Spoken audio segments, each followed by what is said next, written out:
We live in the age of information warfare, where propaganda is not simply a weapon, it is the entire field of battle.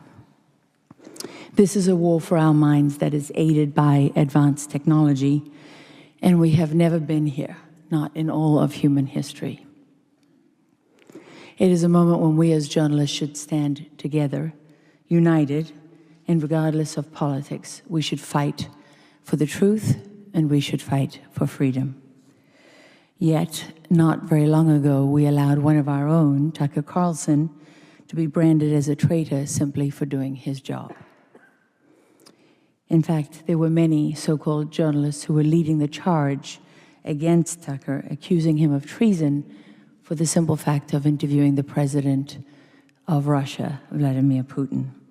And to my knowledge, there was not a single legacy media institution that spoke up. This was more than a politically motivated attack on one man. It was a betrayal of the most sacred principles of a free press. And my media colleagues know this to be true, no matter what they say. My fear is that they either no longer care or that they lack the moral courage to be honest, including with themselves. I have worked at the highest levels of the media as a full-time correspondent for 60 Minutes, chief foreign correspondent for CBS News, chief foreign affairs correspondent for CBS News. That was my home for 16 years. And as a journalist, I have sat down with world leaders, mass murderers, and terrorists. And I have held people on both sides of the aisle accountable. I have seen suffering, and I have faced evil, and I have walked through the fires of hell on distant battlefields.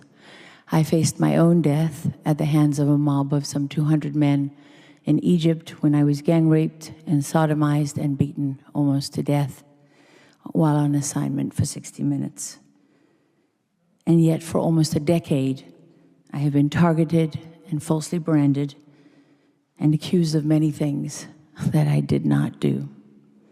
They have attacked my work, my character, my sanity, and my marriage.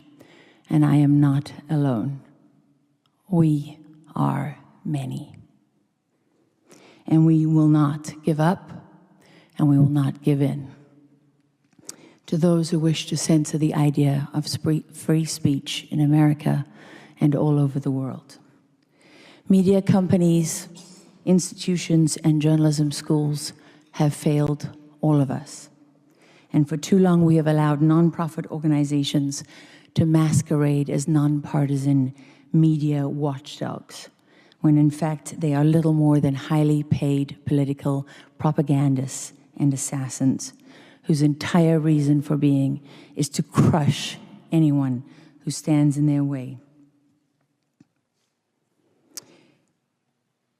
And along with them, the long-held and cherished ideas of free speech, free thinking, and free minds. This is a blood sport for them.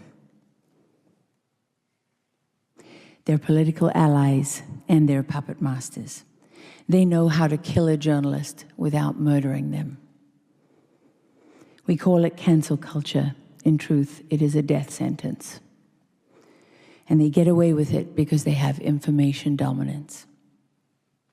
Some are strong enough to survive, but only a few, like Glenn Greenwald, Tucker Carlson, Matt Taibbi. Only a few, like them, are able to reach greater heights and thrive. These nonprofits that I'm talking about are part of a vast censorship network that includes government agencies.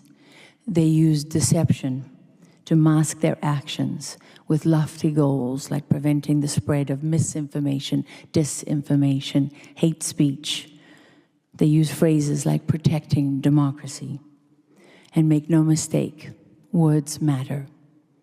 The media is collaborating with government agencies and operatives to censor and shape the information battlefield, to justify certain actions. For example, when the President of the United States threatens the unvaccinated, saying our patience is wearing thin, and accuses them of putting communities at risk, his words are designed to justify hatred, censorship, and intimidation. And when the Vice President compares January 6 to 9/11 and Pearl Harbor, it is a predicate to silence the opposition and justify the weaponization of the justice system.